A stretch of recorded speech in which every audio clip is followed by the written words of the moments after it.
또한 여러분들께서 다 아시겠지만 이스라엘 백성들이 애굽에서 나오기 전에 하나님께서 애굽 땅에 내리신 10가지 재앙 중 네 번째, 애굽 온 땅이 파리로 가득한 그러한 재앙이었습니다.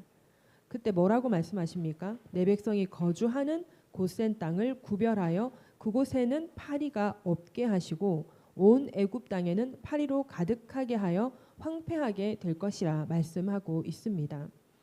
여기서 우리가 특별히 주목해야 될 장면이 22절에 나는 내 백성이 거주하는 곧센 땅을 구별하여 그곳에는 파리가 없게 하리니 23절 내가 내 백성과 내 백성 사이를 구별하리니 내일 이 표징이 있으리라. 할렐루야. 네 번째 재앙입니다.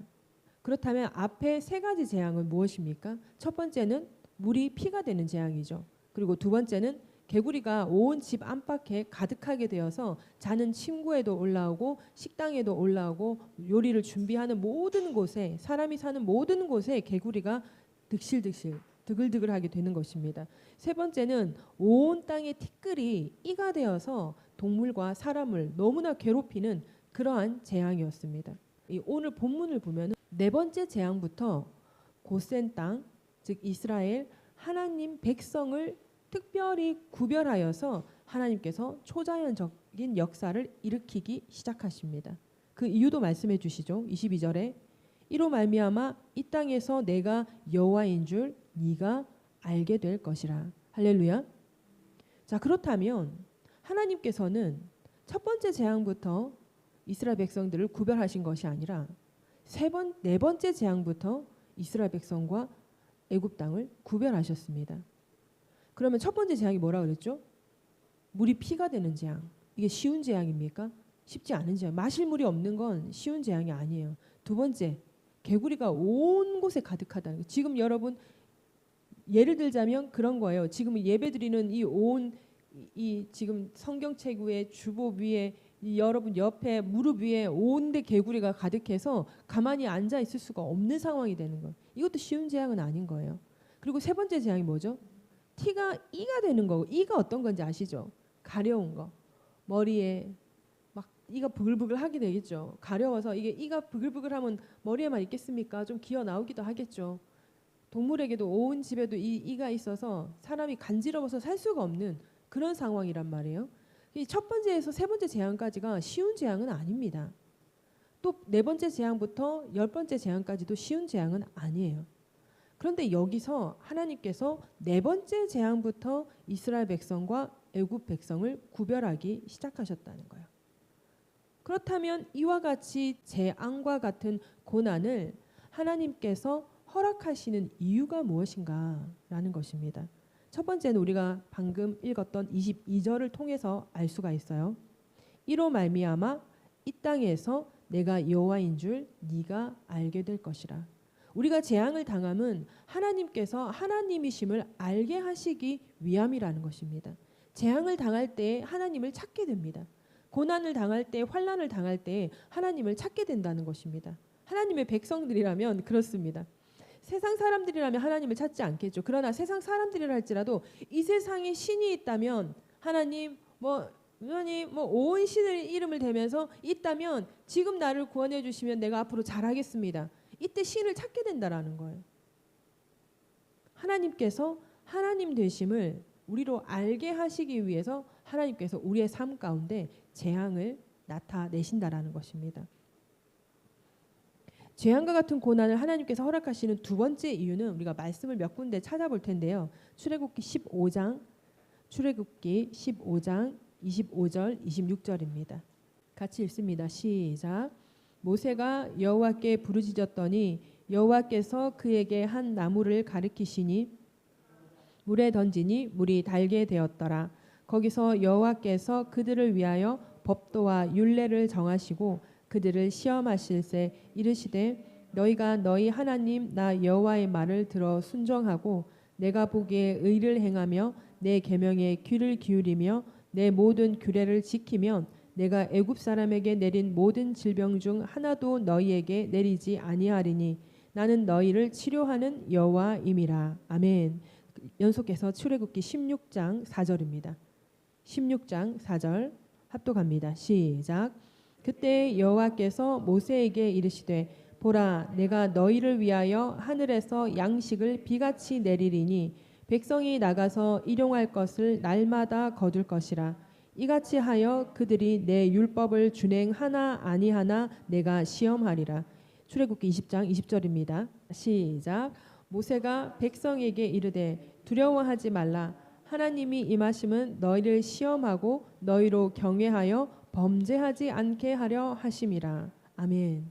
이 말씀이 어떤 상황이었냐면 출애굽하고 나서 가나안 땅으로 가기 위한 여정이 시작되었는데 광야에서 마실 물이 없게 된 거예요. 마실 물이 없어서 목말라 죽게 생긴 거예요. 먹을 것이 없어서 굶어 죽게 생긴 거예요. 그런데 하나님께서 이와 같은 재앙과 같은 고난 가운데 마라의 쓴물을 달게 하셔서 마실 물을 공급하시죠.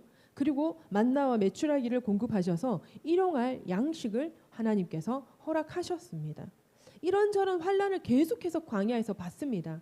그러다가 이스라엘 백성들이 하나님의 산 시내산에 이르러서 십계명을 받게 된단 말이죠. 그 십계명을 받게 되는 그때 하나님께서 산에 구름과 같이 안개와 같이 임할 때 온 백성이 그 산 앞으로 나오라 그랬단 말이에요. 그러니까 우르릉 쾅쾅쾅 하면서 빛이 번쩍번쩍하고 막 난리가 나겠죠. 우르르르르 막 소리가 막 아주 크게 나는 그때에 이 백성들이 너무나 두려운 거예요. 우리가 혹시 그 십계명이라는 영화를 옛날에 나온 영화를 보신 분이 있으시면 아시겠지만 하나님께서 임재하실 때 벼락 우리가 흔히 아는 벼락 우르르 쾅쾅쾅 벼락이 막 치는 거예요. 그러니까 사람이 하나님을 볼 수 없음, 하나님의 빛이 너무 강하심 그것을 표현하는 것이 성경에서도 표현이 되어 있죠. 우르르르르 막 우레와 같은 소리가 들린다라고 하잖아요. 그런 소리가 사람의 귀에는 참으로 힘든 소리라는 거예요. 바람이 엄청나게 많이 불고 힘든 상황 가운데 있다라는 거예요. 왜냐하면 하나님은 영이시고 사람은 육체를 가지고 있기 때문에 그 육체가 그 영을 감당하기가 버거운 상황인 거예요. 그러다 보니까 두려울 수밖에 없는 거죠. 이스라엘 백성들이. 그렇게 두려움 가운데 있을 때 20장 20절에 모세가 백성에게 이르되 두려워하지 말라. 왜? 하나님의 임재니까요. 하나님의 임재니까 두려워하지 말라. 하나님이 임하심은 하나님이 이렇게 이와 같이 이렇게 우레와 같은 소리로 하나님의 산에 한 발이라도 디디면 사람이 죽을 걸 하나님께서 아심에도 불구하고 그 산 앞에 그렇게 세우신 그 이유 두려워할 것이고 힘들어할 것인 걸 알면서도 세우신 이유가 하나님이 임하심은 너희를 시험하고 너희로 경외하여 범죄하지 않게 하려 하심이라. 할렐루야. 하나님이 어떤 분이심을 눈으로 보고 알아서 너희가 범죄하지 말고 하나님을 경외하라는 그런 의미로 하나님께서 이스라엘 백성에게 임하신 것입니다. 다시 말하면 뭐죠? 하나님의 말씀에 순종하는지 안 하는지 시험하여 입증하시고 검증하시기 위해서 출애굽기 15장 25절 26절 16장 4절 20장 20절 이와 같은 일을 하나님께서 행하신 것입니다. 세 번째로 하나님께서 재앙과 같은 고난을 허락하시는 이유는 우리가 저번 시간에도 말씀을 통해 알지만 요셉과 다윗을 통해서 왜 우리에게 재앙과 같은 고난을 허락하시는지를 알게 되는 것입니다. 요셉은 어떻게 됩니까? 애굽의 국무총리가 되기까지 이스라엘 백성들을 구원해내기까지 그 길이 순탄하지 않았잖아요. 한 집안의 가장 사랑받는 자녀로 살다가 어느 날 형들의 미움을 받아서 팔려가게 돼요. 종으로 팔려가게 돼요. 종으로 팔려가서 거기서 조금 뭔가 잘 되는가 싶었더니 누명을 쓰고 어떻게 되죠? 다시는 나올 수 없다고 하는 그 지하 감옥에 갇히게 된 것입니다. 그러한 힘듦과 어려움, 누명을 쓰는 그런 재앙과 같은 고난을 요셉이 겪게 된 이유. 그리고 다윗은 또 어떻습니까? 이스라엘의 2대 왕이 되기까지 그 길이 순탄했습니까? 아니잖아요.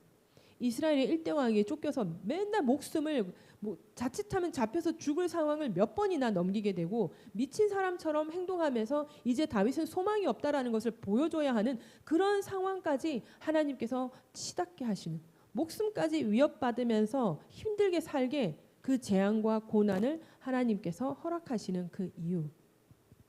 이거는 하나님께서 쓰시는 그릇으로 만들어지기 위한 연단의 과정이라는 것입니다. 우리가 한번 복습해 볼까요? 첫 번째 뭐였죠? 하나님께서 우리 사람에게 재앙과 같은 고난을 허락하시는 이유는 하나님이 하나님 되심을 드러내시기 위함이라는 거예요.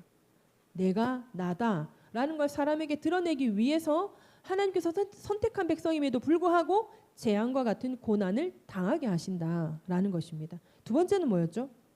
두 번째로 하나님께서 재앙과 같은 고난을 허락하신 이유는 이스라엘 백성들로 하여금 뿐만 아니라 우리 믿는 자들로 하여금 시험하여 검증하시고 입증하셔서 순종하나 안 하나, 하나님을 경외하나 안 하나 시험하시기 위함이라는 거예요.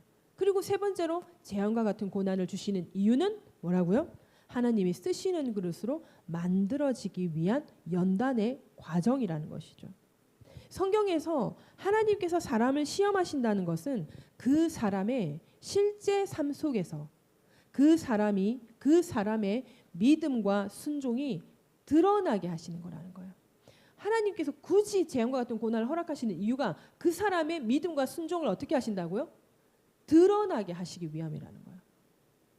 이 말이 있잖아요. 아다르고 어달라요. 하나님께서 그러한 재앙과 같은 고난을 주심이 그 사람의 믿음과 순종을 보기 위함이 아니라 그 사람의 믿음과 순종이 드러나게 하시기 위함이라는 거예요. 이게 무슨 말인지 이해가 되십니까?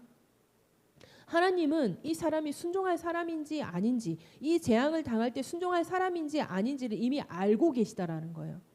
그럼에도 불구하고 이 사람에게 이 재앙과 고난을 주시는 이유는 어떻게? 그 사람의 믿음과 순종이 그 사람의 삶에서 드러나게 하시기 위함이다. 이거 뭐죠? 우리를 위함이라는 거예요. 내가 하나님 앞에 그러한 재앙과 고난을 당하게 될 때에 내 믿음과 내 순종이 얼마나 하나님 앞에 내가 드려지고 있는지 그것을 하나님께서 보시기 위함이라는 거예요. 욥기서 23장 10절에 이런 말씀이 있습니다. 그러나 내가 가는 길을 그가 아시나니 그가 나를 단련하신 후에는 내가 순금같이 되어 나오리라. 여기서 단련이라는 단어가 원어로 바한이라는 단어입니다. 시험하다, 검증하다, 입증하다, 진가를 확인하다 이런 뜻이 있습니다. 하나님께서 우리에게 재앙을 허락하시고 우리를 시험하시고 우리를 두렵게 하시는 이유는 순종하는지 안 하는지 시험하여 하나님을 경외하고 범죄하지 않게 하려 하심입니다. 말씀을 선포하면서 어떻게 그렇게 저에게 하시는 말씀 같은지 제가 계속 웃음이 나옵니다. 이번 주 이 말씀을 준비하면서 왜 이런 말씀을 우리 교회 가운데 주실까?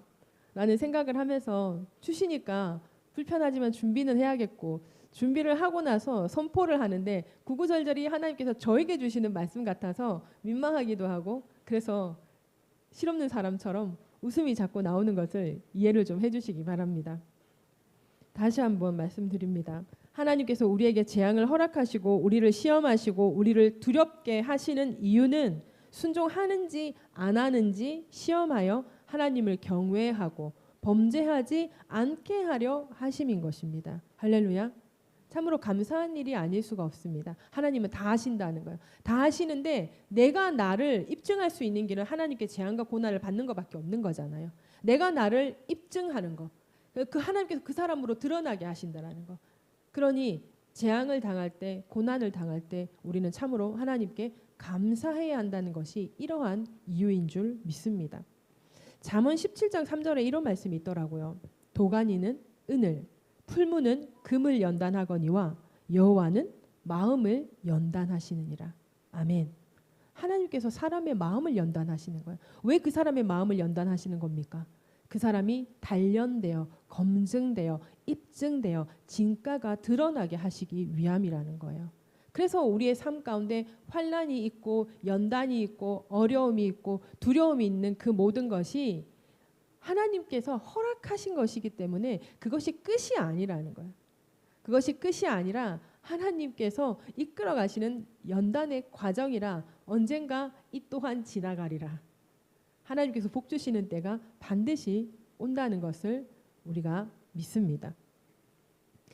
디모데전서 4장 7절 8절에 이런 말씀이 있어요. 망령되고 허탄한 신화를 버리고 경건에 이르도록 내 자신을 연단하라. 육체의 연단은 약간의 유익이 있으나 경건은 범사에 유익하니 금생과 내생에 약속이 있느니라. 아멘. 8절에 육체의 연단이라는 이 연단에서 이 단어는 김나시아라는 명사형 단어로 쓰여졌습니다. 그래서 이 뜻이 신체 훈련, 체육 훈련이라는 뜻이 있어요. 그런데 7절에 경건에 이르도록 내 자신을 연단하라 해서 이 연단은 김나조라는 단어로 동사형이라는 거예요. 이 히브리어 헬라어들은 명사형일 때 동사형일 때 뜻이 조금씩 달라지거든요. 이 김나조라는 동사형 단어는 문자적으로는 운동하다, 훈련하다라는 뜻이 있지만 이게 상징적 의미로 가면 어떻게 되느냐면 마음과 영의 능력을 연단하다라는 뜻이 있는 것입니다. 그래서 하나님께서 우리에게 경건에 이르도록 네 자신을 연단하라 하는 것은 마음과 영의 내 마음과 내 영의 능력을 연단하기 위하심이라는 것입니다. 할렐루야. 오늘 본문이 참 의미가 있는 것은 언약의 백성이라고 해서 하나님께서 처음부터 모든 어려움을 면제해 주시는 것은 아니라는 사실이에요. 그러나 재앙이 깊어질수록 하나님께서는 하나님의 백성을 분명히 구별하시고 보호하심을 드러내신다는 것입니다. 하나님께서 하나님 백성에게 주시는 고난이 온 인류에게는 재앙일 수 있다는 사실입니다. 우리 지금 세상 가운데 닥치고 있는 재앙과 같은 이 고난, 이것은 하나님께서 하나님의 백성에게 허락하시는 연단을 위한 고난, 재앙일 수 있다라는 사실인 것입니다. 하나님께서 하나님의 사람을 훈련하시기 위해 그 마음을 연단하시기 위해 이와 같은 재앙, 시험, 환난, 연단 허락하신다는 것을 여러분 믿으시기 바랍니다. 하나님을 경외하고 하나님 앞에 범죄하지 않게 하시려는 하나님의 깊으신 사랑의 뜻이 있다는 것을 믿으시기 바랍니다. 그러므로 우리는 로마서 5장 3절 4절 말씀처럼 환난 중에도 즐거워해야 하는 것입니다. 환난은 인내를, 인내는 연단을 소망을 이루기 때문인 것입니다. 이러한 삶을요, 여러분 로마서 5장 첫 소절에 있는 그 소제목에 뭐라고 말하고 있냐면 의롭다 하심을 받은 사람의 삶이라고 표현이 되어 있습니다. 여러분의 삶 가운데 닥쳤던 재앙과 같은 환난과 고난, 앞으로 닥치게 될지도 모를 재앙과 같은 환난과 같은 고난, 그리고 지금 겪고 있는 재앙과 같은 환난, 고난, 이 모든 것이 의롭다 하심을 받은 사람의 삶이라는 것입니다. 저와 여러분들의 삶에 이와 같이 재앙과 같은 고난, 하나님의 시험하심, 하나님의 두렵게 하심, 연단을 허락하심은 우리의 실제 삶 속에서 우리의 믿음과 순종이 드러나게 하시기 위함이라는 것을 꼭 기억하시기 바랍니다. 하나님께서 시험하시고 검증하시고 입증하시고 진가를 확인하시기 위함이라는 것입니다. 세상적으로, 사회적으로, 사업적으로, 그리고 직업적으로, 또 개인적으로, 가정적으로, 또 교회적으로 이 모든 시험과 환난과 연단을 통과하는 저와 여러분들이 다 되시기를 예수님의 이름으로 축복합니다. 오늘 말씀을 가지고 기도하실 때 하나님께서 감동을 주시는 대로, 지금 마음 가운데 주시는 대로 붙잡고 우리 주여 한번 외치고 기도합니다. 주여.